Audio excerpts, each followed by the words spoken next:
The Sahara. Yes. Pastimes for 200. This game of Asian origin has 361 pieces, the same number of intersections, and 10 to the 170th board configurations. Aaron? Let's go. Right. It was just a little clip from the 27th of October on Jeopardy! I saw this, I ran into this on the Arpadux subreddit, and really happy to see this type of stuff all the time when Go is mentioned in the wider world.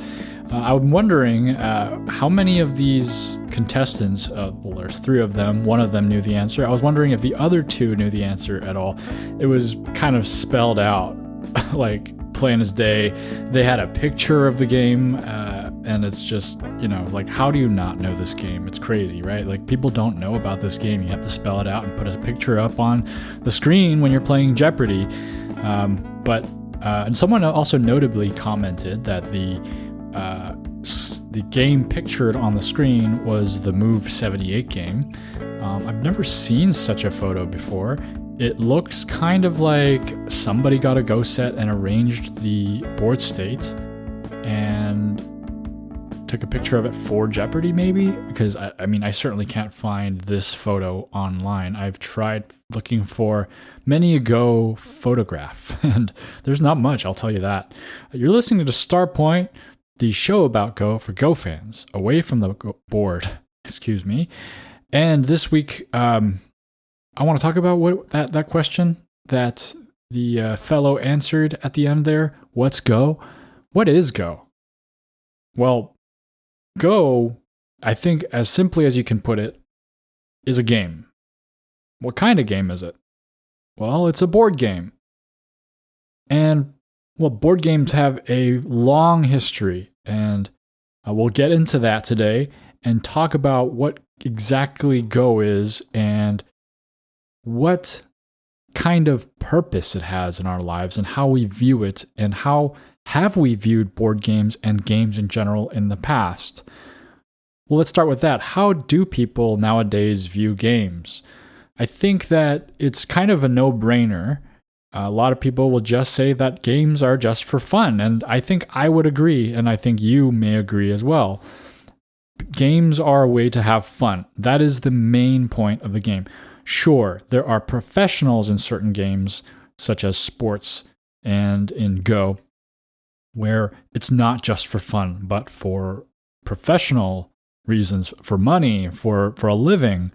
And it's very serious in that way. But at the end of the day, why is it a profession? It's so that people can look on and have fun with it. So, does that mean it's a waste of time? I think this is kind of a debatable thing. I think if you're a Go player or if you're a game player in general, you're going to say, no, it's not a waste of time. What is life about? Life has to have this kind of fun enjoyment to it, and it's not a waste of time. Of course, you can go too far with anything. But there are people who don't ever play things such as games, and they may very well find it a waste of time. But this kind of sentiment goes way, way, way back, and it's not just a modern thing. And you can see it in one of the earliest, I believe the earliest quote about Go written down anywhere. It is a writing of Confucius, who says, "It is difficult for a man who always has a full stomach to put his mind to some use. Are there not players of Yubo and Weiqi? Even playing these games is better than being idle." So this isn't the most glowing portrayal of our beloved game to just kind of be like, well, it's at least those people aren't doing nothing. So it's not like, I think from this quote, you can kind of glean that the game is not really seen as something very ambitious or something to be proud of, but Confucius is saying is at least it's better than nothing, right? Don't just sit there, do something. And so I think in a lot of ways that kind of says like, okay, maybe some people did at that time also see these things as wastes of time. It's kind of like he's kind of backing it up there. But during that time, or even beforehand, why did we as human beings, I guess we should call them as a we, because we're kind of connected all the way down through history, but why did we start playing games?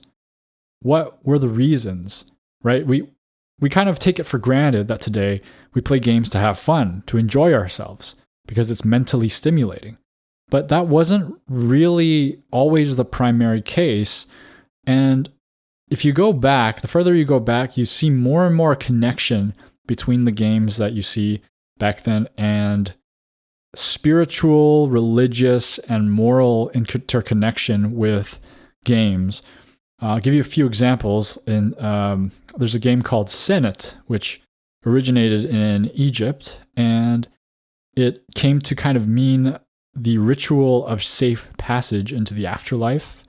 The royal game of which kind of wrestles a little bit with Go for the title of oldest board game. I think Go just kind of wins out because it's actually played by many hobbyists, but that could change. Like the royal game of is like not really something that people play, but it is older than Go, and originated in Mesopotamia, and there are theories about it being a form of divination. And there's Parcheesi that originates in India. I think Parcheesi, it's kind of like evolved into Sorry today. I think that's the kind of game it is. It's like a race game, but it reflected Hindu cosmology. So these games, they have this higher level meaning to it. It's never just a game. And I think maybe that was kind of necessary at the time for the justification of such activities, or any activity in general. People kind of viewed their everyday lives as very spiritually significant in all the things they do, I imagine. And Go is not really an exception, although I don't really find kind of like a divine order to it. But there are hints of it. And that Go is one of the 4 arts of the culture literati of China. And the origin story, there are a few origin stories, but one of them, the most famous one, I think, is the one about Emperor Yao teaching his son discipline and concentration. And Go, I guess, although doesn't have that religious kind of spin on it, it still has this connection to the cosmos. And one thing that it does have is it is seen as something that is morally and intellectually stimulating and strengthening for a human being, and good and noble for them to pursue. I don't really think that people view games like that nowadays. Even an ambition for certain things like chess, yes, there is some kind of level of respect for it, but I don't think it goes as far as it did with things like Go back in the time. I guess you do have like soccer players or whatever coming up and dedicating themselves to certain sports, and people see that as very character building and things like that. But I feel like Go was slightly on another level, and I think it's not without reason. Let's think about what Go possibly could teach us other than just for having fun, right? What other beyond fun purposes does Go have? I thought about this a little bit, and it's something I actually think about all the time. It's not something I have to force out of Go to say, like, what are you teaching me? This is stuff that I always think about. Like, this Go does teach me certain things, and I can see it applying to many other areas in life. Number one, patience, right? Go is a game where you really need to cultivate patience. And you can't really rush to things. You can't really do things until it's the right time to do them. That's a very key thing. And life is very much like that, right? There are many things we want to do, but it's not always the right time to do certain things. And it reflects it so well in the game on the board. Where you have so many things going on, and there are so many things you have to do, or maybe not even that. Maybe it's like you want to win and you want to do something to win, right? Think about like how somebody like a wolf is trying to stalk its prey. It wants to eat, right? But it's not the right time, right? You can't always force the goal that you have in mind. And it's very difficult because waiting can feel like you may lose an opportunity. But you have to be patient and wait for the opportunity to come and trust that it will come. And that's like a key life skill. Another thing that Go, I think, teaches you is very obvious one: forethought or planning, and making sure you know what's going to be down the road a few steps ahead of you. It's easy to live through life without really thinking about the next part of life. And, that's something that young people usually learn, right? I'm obviously a young person, so I'm still learning that as well. But I'm saying, like, if you're kind of like a teenager, that's kind of the time when you kind of feel like you know everything. At least that's how I was when I was a teenager. And I heard that sentiment many times over. And it's hard. It's really hard to see things that far ahead of you as a teenager because you just got out of your childhood, right? As a child, you really just see what's in front of you. And then as a teenager, you think you have the world in your head, but then you really just can't see past your current age and mentality. And then as you grow older, you get more and more insight into like, oh, what matters in the future, like matters right now. And planning for all that, I feel like, I've kind of gone off track here, but bringing it back to Go, Go,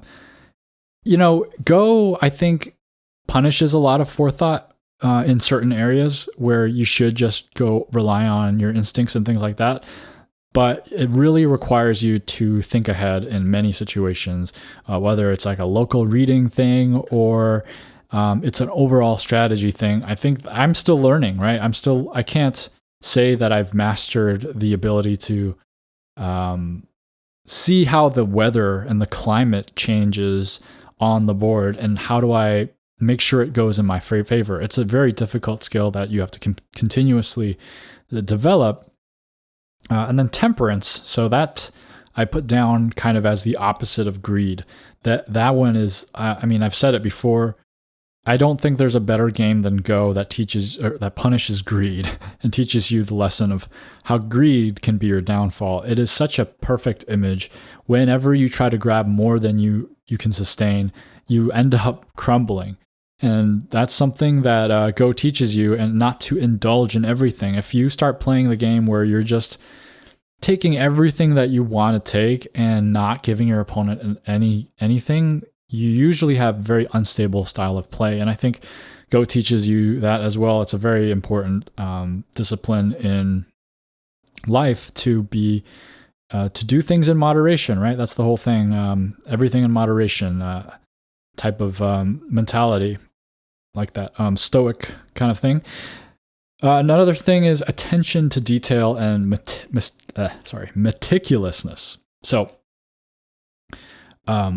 if you're a good Go player, but you don't have good attention to detail, you're not really a good Go player, because any small detail can definitely be your downfall.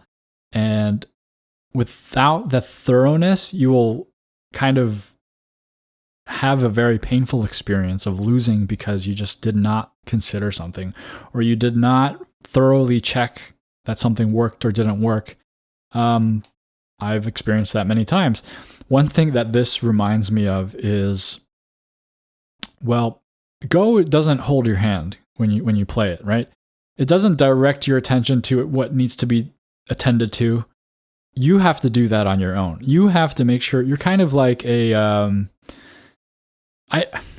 sure structural engineers don't actually do this, but I feel like it's more of I've always pictured playing Go sometimes as being a structural engineer brought in onto a site, and they're there to make sure everything is in order. They go start poking things and looking at everything, looking at every single screw and how things are built, every joint, and they say, okay, this is a sturdy structure and I am confident it will last, versus there is a big vulnerability here. And that kind of mentality comes out, I feel like, on the Go board.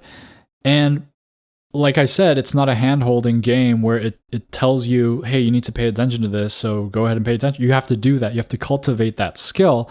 And it reminds me about like how current modern video games, it's like a progression from the old days, right? The old games did not hold your hand. They just threw you in and you had to overcome your challenges and obstacles. Whereas now it's like, okay, well, you know what? The hardcore gamers loved that and they were totally cool with that. But if we want bigger market share, if we want more people to be playing our game, we kind of have to nudge them all in the right direction. We have to make certain things flash and color code things and have a little fairy that tells you what, I mean, that one's kind of like an older reference, but you know what I mean? Like there's a lot more design and intention in terms of the experience of allowing people to find out what they need to do rather than just throwing them in there and saying, okay, you figure it out. Now, I just have to give a shout out to my favorite game of all time, Outer Wilds. If any of you play Outer Wilds, let me know because I love that game. It's really my favorite game of all time. One thing though about that game is you won't enjoy it if you expect any kind of hand holding. They throw you in there and it's not like they're not holding your hand in terms of like mechanics and stuff, but just in general, you'll feel like you don't know anything about what to do. But you have to bring your meticulousness to the game. Make sure you are observing your environment entirely and with detail and thoroughly and absorbing as much as you can. And if you don't do that, you will be utterly lost and you won't know what to do. But I have cultivated some of that skill from Go to just make sure you be thorough with everything. And I was able to enjoy it so much. And I love that game. I highly recommend it. Creativity is another one. Creativity, it's something that I think that everyone says is an aspect of Go, to be creative, but it's kind of hard to describe how and when and why. I would say that I would say that 90% of the time, for me at least, when I'm playing Go, I'm not being creative. I'm just doing what I feel like is the right thing, and that's not really creative, right? Just to follow the rules, follow an algorithm, follow what your instincts and intuition tells you. Not always the most creative thing, but I think that creativity involves thinking outside the box and shifting the way you think about things. And Go rewards that for sure. But it's more of like an overall strategy thing. And I think there is like a creative aspect, especially kind of in the opening or in areas where there is a lot of uncertainty, to just kind of allow yourself to do something. And that's ultimately, that feels creative. So I think creativity is definitely something that Go can teach you. Humility. I've talked about this one a lot. Go is a system of players who are stronger than each other and weaker than each other. And when you start off Go, you are going to be the weakest of the bunch. And unless you have some amount of humility to say like, okay, I know I suck, but I'm going to stick with it. And unless you have the humility to say, I don't know enough about this game and I need to know more, you're not going to get anywhere in Go. If you approach this game thinking that you have an understanding, your cup is too full and you won't be able to absorb any new knowledge. So this game, oh my goodness, I think teaches so much humility, and it's in the community. It's built in, right? You have this whole ranking system, which can be kind of like burdensome, and there are problems with focusing on rank. But one of the things it does is it kind of gives each other roles in the community. And, you know, if you have a 3-Dan player and a 7Q player, and then they're meeting with each other, then you kind of have this presumed teacher-student relationship with them.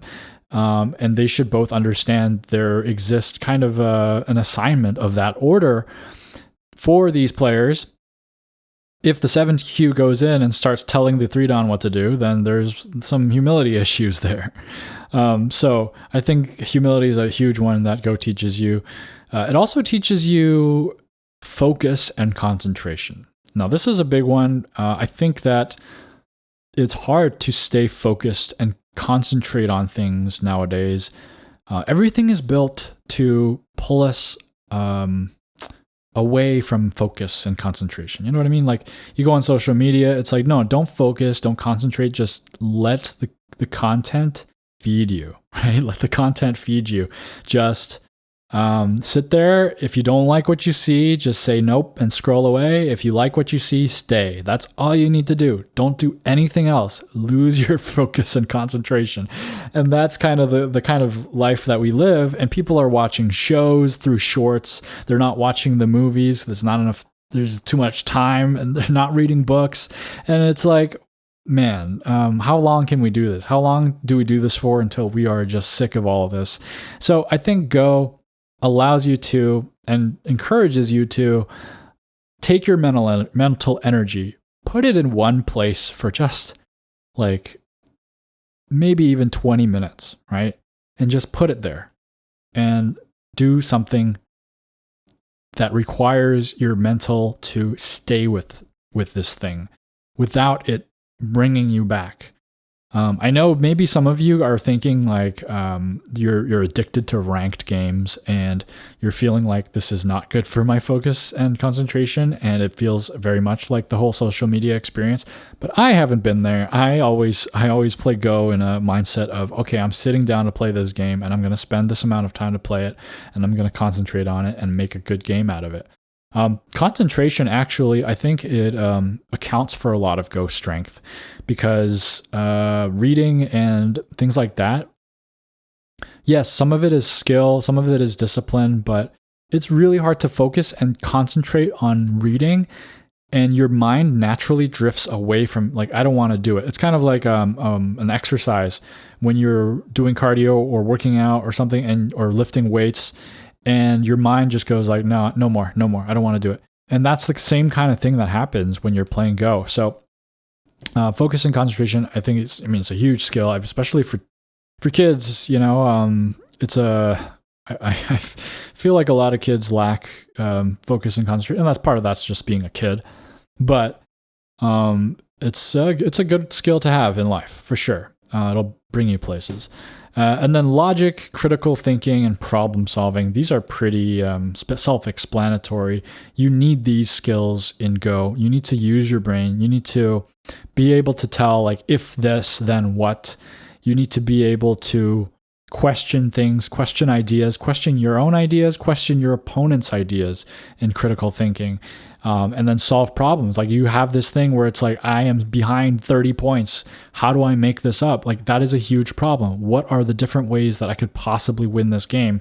And you're able to create a strategy and solve these problems. These are big life skills. And then finally, this one I mentioned throughout all of these, discipline. Right? Discipline is something that is outside of Go and also inside of Go. It kind of relates to that whole focus and concentration thing that I talked about, where you need to have the discipline to apply your focus and concentration. And then outside of Go, you need to have the discipline to study. You need to have the discipline to use your time when you need to use your time. Things like that, right? Keeping your hand off the mouse. There are so many different ways that Go teaches you discipline, and discipline is a huge thing to have that gives you an edge on in life. Okay, so those are just a handful of things. I'm sure there are way more things that Go teaches you.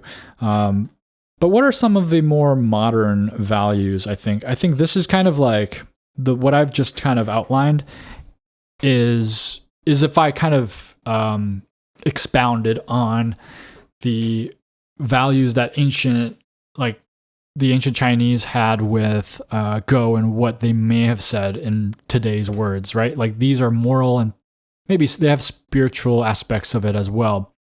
But what are some values that they may not have really thought of because of the way they thought of things at the time that we currently do think of things as, if that makes any sense? Go, I think what the biggest value that people always pull from this game, enthusiasts of the game, yes, all that stuff is great. All that stuff I listed, sure, it's amazing. Great. Fantastic. But what always comes to mind for people today who play Go and love Go, especially those going to clubs, Go is a form of connection. And hobbies are kind of like a public space, and we couldn't have this as easily before. Or maybe we did have it more easily, and we did have a better way to connect with each other through things like Go before, because we were forced out of our homes to join the community and engage in such activities. But I think I would say 99% of us wouldn't have been in a community that played Go. So this is a new thing where we can have communities of hobbies over the internet. And through that, we can actually connect with each other and form clubs and things like that and make human connections through a game. And through this game, we develop a language that we speak with one another. And I think if you kind of listen in on Go players without knowing what Go is, and they're saying things like, oh, well, there's a, if you force a snapback here, or you could just take this instead of leaving the ladder hanging, and then this over here will make a hanging connection after this sequence. After this Joseki is played out, then this white will have more influence. If you say that, right? If you don't know anything about Go and you say a conversation like that, like, what the heck are they talking about? It's like another language, and many hobbies are like that. So it's like maybe like a country, right? The country of Go that we all belong to. And we're able to connect with each other if we play Go. It's just like, oh, yes, you play Go. That means you speak my language.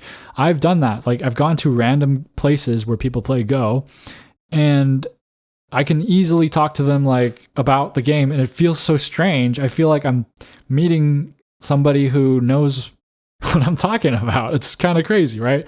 It's like being a foreigner in a distant land where no one speaks your language, and you finally meet someone who's like, hey, yeah, I know what you're saying. It's kind of an interesting and amazing feeling. But yeah, connection, I think, is the big modern value that we have in this game. It is a great way to connect with people. There are so many aspects to it that we can form stronger bonds with each other through. And another thing is that it's just a nice, quiet, peaceful activity to escape the modern noise. And I think that's kind of a new idea. So I think those are kind of different way to say that this is an enriching game, right? Those other things, they're all still present. The whole patient, forethought, creativity, humility, all that stuff is still present. But I think I feel like most people who play Go and love Go really, really value the connections they make with Go.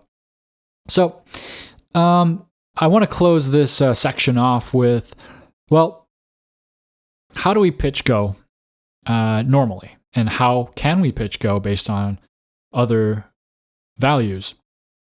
The typical pitch that we give for this game, if we're trying to convince anyone to play it, is that we say things like, it's a really fun game, right? That's the easiest way to pitch a game. It's a fun game. It's a lot of fun.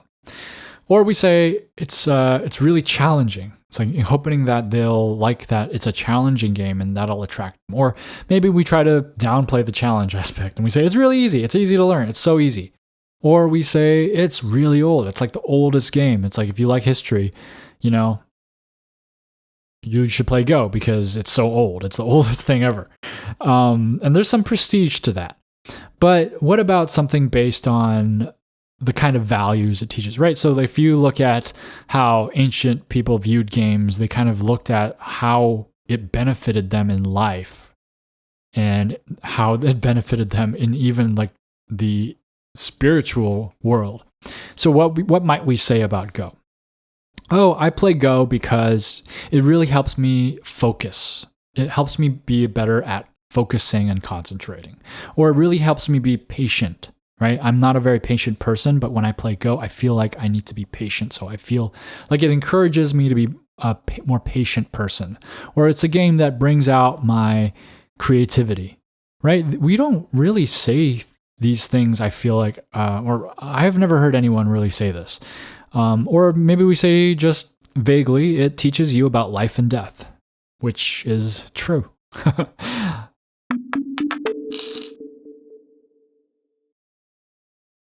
Unfortunately, I don't think that these new pitches will actually bring many new people into the game, but it's just an idea. I think we kind of focus on the game aspect of it a lot, but maybe we can bring back some of the more of the ancient view of things and see if we can say that it's like a fulfilling game because it's a game that rewards you and a game that encourages you to better yourself.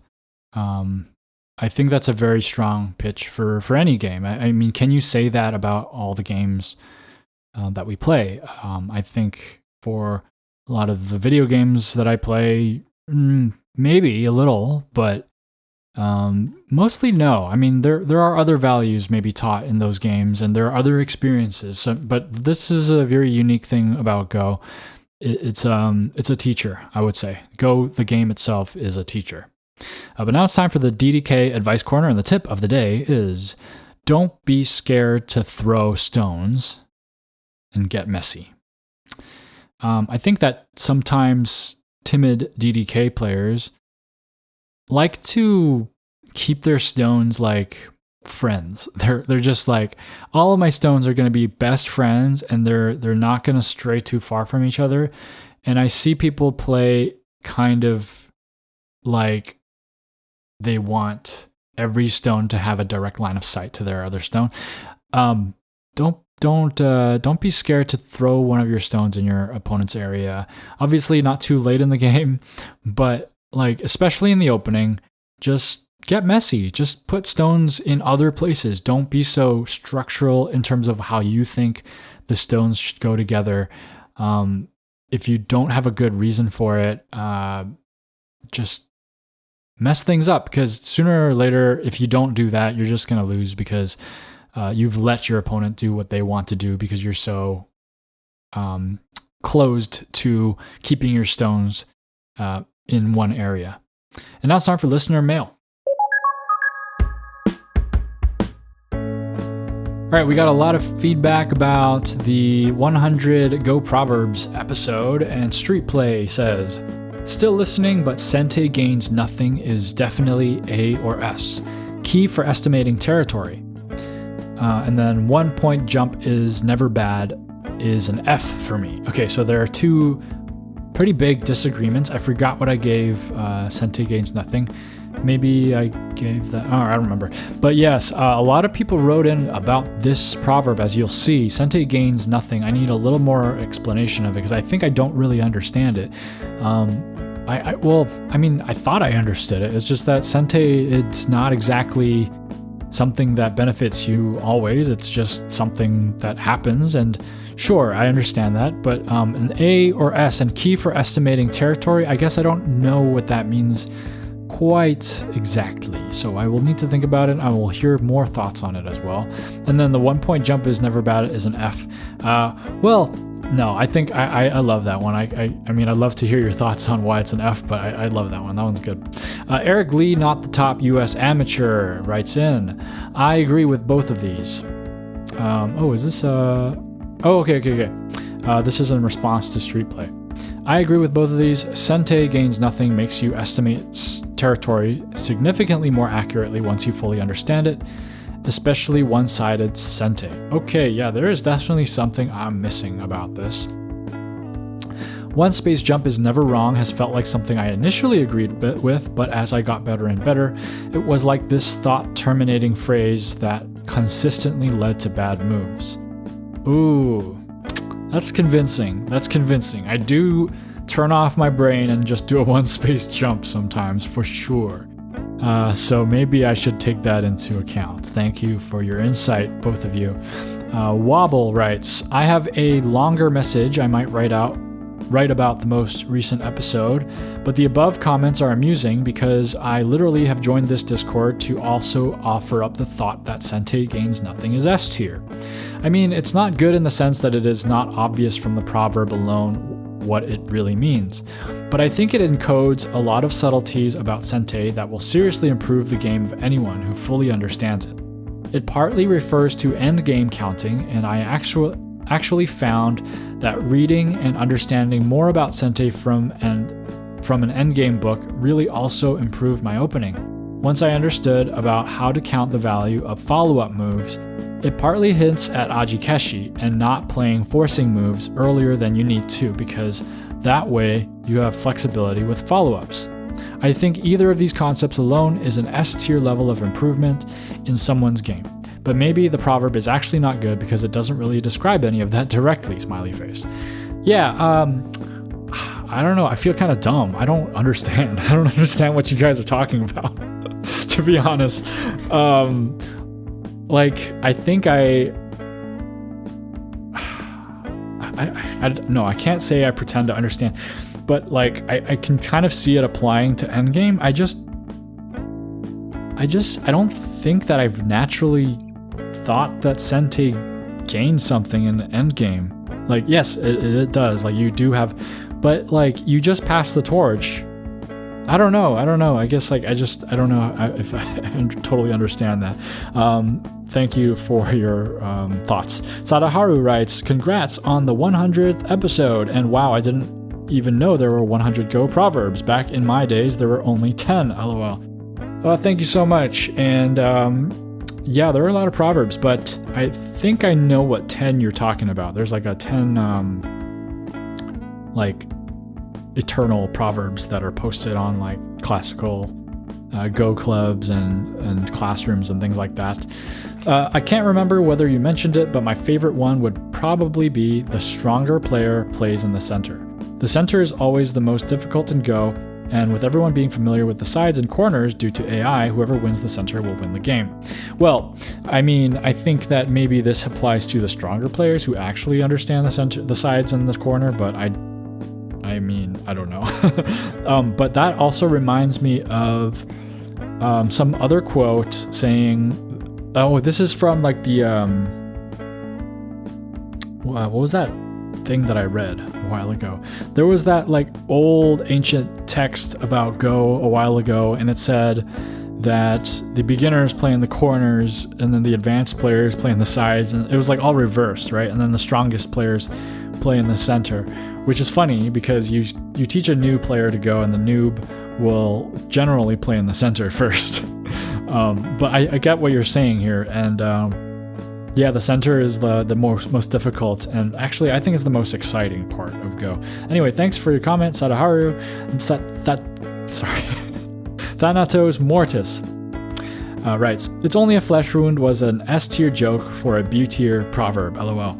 Yeah, I vaguely remember making a joke about that, but I don't remember at all, but thank you anyway. Klizaster writes, I'm a little surprised you gave a DU to do not peep at cutting points. Peeping at cutting points is rarely correct since it removes the ability to cut at a later point. Even if the peep exchange gives some value, it is usually an error to remove the cut potential. As always, thanks for the great content. Kliz604 Fox 6 Don. Okay. So let me explain. You ever get your game reviewed by somebody really strong, and then they pointed something out to you, and then that for some reason stuck with you, and it kind of at some point became proportionally or too big for what it was, and it kind of grew too much in your head without enough feedback to tell you that no, that's not gonna apply to everything. I think that's maybe one of these scenarios, because I have watched strong players review games, and I think I remember one game of my own where I peeped at a cutting point and the stronger player reviewing said, good timing for the peep, you wouldn't have gotten that later on. And so I'm kind of thinking oh yeah, I have to look out for the good peeps. I understand the idea of leaving things open. I definitely try not to peep unless there is a specific reason. I think the most I usually do this is if I am preparing for some kind of escape or battle, trying to capture something or just apply pressure, and a stone over there would be useful for it. But now that I think about it more, I understand the shapes that usually come out. When you peep a cutting point, your opponent gets an incredibly thick shape and you have this dangling stone that does nothing. So yeah, I can kind of understand it better. I think your comment has allowed me to reflect a little more on it, and I will continue to do so. Anyway, thank you so much for your comment. And then I have another Thanatos Mortis comment here. I usually group them up, but here's another one. I don't remember you saying this one, but it's probably one of the most important for any level of player in Go and in life. Don't put all your eggs in one basket. That is a good one. That is for sure a good one. Don't put all your stones in one dumpling. Thanks for writing in. Andy G2G writes, sorry, but make a feint to the east while attacking in the west is 100% S tier, winky face. I would do that. I love that proverb. That one is such a good one. And in theory, I would like to give it an S tier because it sounds so cool and I would love to do that in the game. I just have not been able to make this useful in the game. If you guys have any examples of games where you've done this and you showed me like, oh, my opponent was focusing on this area right here, but it was really all in preparation to do this over here. If you actually have an example of that, even in a professional game, if it's not your game, that's fine too. I would love to see that. That would be amazing. But I usually just don't see this happen. Like, this is in theory a good concept and it sounds amazing. But anyway, thanks for writing in. Wait, why is the Thanatos Mortis? You've invaded my whole listener mail section. Sorry. This is I usually don't read responses to comments, but this time I will. So Thanatos Mortis writes, I agree. I use this proverb every game. The way I utilize it is by leaning on my opponent's groups in one area to build influence that I can use to attack a different group. Okay, I'll say loosely that is an application of it, but I think what I imagine more of is the opponent doesn't know they're getting attacked. The spirit of this proverb is like in a war situation, right? This is from Sun Tzu's Art of War, right? Like, if I'm trying to attack my opponent in war and they're in this encampment and I'm like, okay, I'm gonna go directly at the barracks, right? And make a big noise and go charge, rush at the barracks, and my opponent will bring out all their defenses and try to defend the soldiers, the camp and everything, while my other guy over there is starting a fire in their food supply, right? That's the kind of deal it is. And so when you say you're leaning to make influence and then like attack another, it's like, I feel like as the opponent, I'm like, I know what you're up to. Like, yeah, you're making influence so you can, and I can't do anything about it. So I feel like, maybe I'm being a little too specific with the interpretation of the proverb, but those are my thoughts. Anyway, thanks guys for writing in. And then Ake607 writes, excellent episode. Since this game has so many moves, I for one really enjoy these proverbs. I see them as a lighthouse. They'll just show you in the direction, but it's still up to you not to wreck your ship on the rocks. And having these lights in a game with so many possible moves makes the game less intimidating. Not easier, but less intimidating. Oh, I love it. I couldn't have put it better myself. I've felt that way for a long time about proverbs. Like, you won't get better by hearing proverbs, but you'll learn to recognize when they happen, and it definitely eases the kind of overwhelming part of the game. Continuing, I wanted to comment on the proverbs concerning the four corners. There seems to be an incompatibility between if you have the four corners, you won, and if you have the four corners, you lost. To me, these proverbs aren't to be taken literally, but are more of a tongue-in-cheek to keep in mind two important principles. Corners are more important than the sides and the center, and giving away all the influence will lose the game. Right. You're totally right. And I think that was the whole point, and that's why those proverbs exist next to each other. So that's a good way to definitely add some clarity to those proverbs that I failed to do during the episode. So thank you, I appreciate it. Continuing, I saw a funnier version of that proverb. If one player has four corners, white wins. The idea is that white is usually the stronger player, and if they let the 4 corners to black, they probably know what they do, and it's likely they built so much strength that they will control the game until the end. And if they managed to steal all corners, then they probably knew the influence they gave up in exchange wouldn't be enough to catch up. That is a nice interpretation. I also kind of wonder, like, you know, maybe if you gave white... No, that wouldn't work.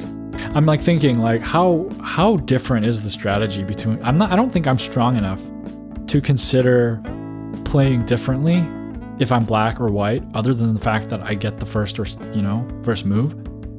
But at a certain point, you do have to play slightly differently as white and as black. I'm curious to know what those ways are. Continuing, the 5 liberties avoid nasty tactics actually follows from Hane at the head of 2 or 3 stones.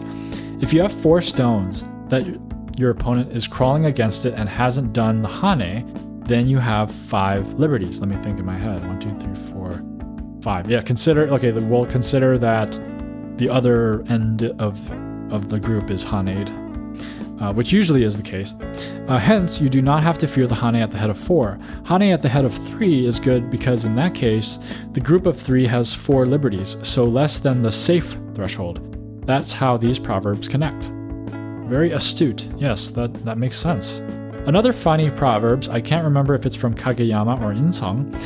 Ooh, that's a nice little compliment to Insong to put his name right next to Kageyama. I mean, I guess they're both very strong.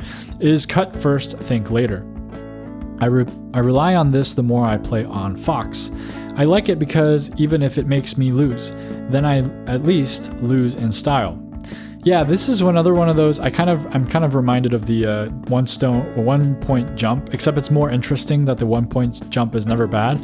But they're both kind of like thought killing proverbs, which we need. I think that's the thing, is that we need these thought killing proverbs. We have too many thoughts during the game sometimes, and you need to do. I love this one. Yeah, it's cut first, think later. I don't think it's from either Kageyama or Insong, is it? If it is from either, it's definitely Kageyama, because Insong is kind of new school. But cut first, think later. I mean, that's one of the best. Do I have that proverb in the list? Did I not go over that? I would have given that an A or an S. Maybe an A because I can't justify the S because I don't know if it'll actually change your game much, but like it's a good one. I love that one. Finally, I must share my favorite proverb that is sadly absent from your list. I apologize. It is, there is a fate worse than death. It's not a game-changing principle. It simply states that dying in Gote, that is trying to save a group by playing a group that doesn't save that group, is the worst possible outcome of a fight. It's fairly obvious, but I just love the formulation. It makes me feel like a wizard playing with forces of nature instead of mere stones.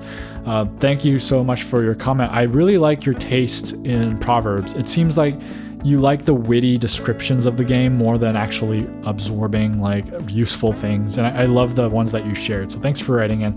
Saventus writes, number 1, don't peep at cutting points. It is often aji keshi. You don't do it unless absolutely necessary in order to reserve the possibility of cutting later. You can often play a productive move near the cutting point to threaten the cut instead. If you raw peep, your peeping stone loses a liberty along with allowing the opponent to connect, so it is bad most of the time, like 90%. Okay, you guys are definitely helping me understand more and more about why this is a proverb. Aji keshi, for those of you who don't understand what it is, I think you would translate it to like it's aji erasure, but if you don't know what aji is, it's like potential erasure. Like you're solidifying things that don't need to be solidified yet, and sometimes that means that you lost many opportunities. But yeah, I think your thoughts about the raw peep, I think that will help me remember not to raw peep, but to threaten some other move that can threaten the cut, right? That's definitely something I should think about more before I just peep. Number 2, add a second stone to the sacrifice proverb. This prevents the immediate panuki and allows you to squeeze instead. It is better for aji and a fundamental Redmond has a video on it. I will share with you guys the video, and I want to watch this video. It's very interesting, and I love Michael Redmond. So, putting that in the description so I don't forget. Yeah, so, yeah, that one I think makes sense to add a second stone to the sacrifice, but I would love to see some examples, so I'm very much looking forward to the video. Number 3, answer Keima with Kosumi. Okay, I remember this one. You usually do this to avoid the follow-up of being pressed down. Featured quite prominently in 20th century games, not so common nowadays, but still good advice. It also happens in various Joseki patterns, such as 3-4, low approach, 1 space high pincer, and then if he plays Keima, press on the pincer stone. You play Kosumi in the corner to prevent the press while stealing a shape point. The OGS Joseki tool has this pattern. Very insightful. I feel like you know a lot about Go from what you've written here. Thank you so much for your insights about these proverbs. And then my boy writes, I love proverbs. I love proverbs too. Thanks for writing in. Question of the week. This week, do you view Go as just a game? Do you just think it's just a way to have fun? Or do you view it as something more than that? Does it mean something more to you? Whether it's an improvement tool or it has specific meaning to you, or anything else. What has Go taught you? Let me know if you want to share your thoughts on that question or anything else Go related. Leave a comment wherever you found this episode, or email me directly at startpointpaduk@gmail.com. That's startpointpaduk@gmail.com. If you're a YouTube listener, I would greatly appreciate a like and a subscribe. And if you're a podcast listener, reviews and ratings also help. A special thank you to James B., Brendan S., Tristan, Jeff H., and Tyraniton for supporting Startpoint. If you want to support the show in any capacity, go to ko-fi.com/startpointpaduk, that's KO-FI, or check out the Startpoint store at store.startpointpaduk.com, and come on over to the Discord. You can find the link in the description. Now, you know, Apple, of the late Steve Jobs, is one of the most successful companies in the world, and it's not that far of a stretch. Just think that they might even take over the galaxy someday. Something that Go players might actually be excited for, because we all want space. Thanks for listening. Keep playing Go.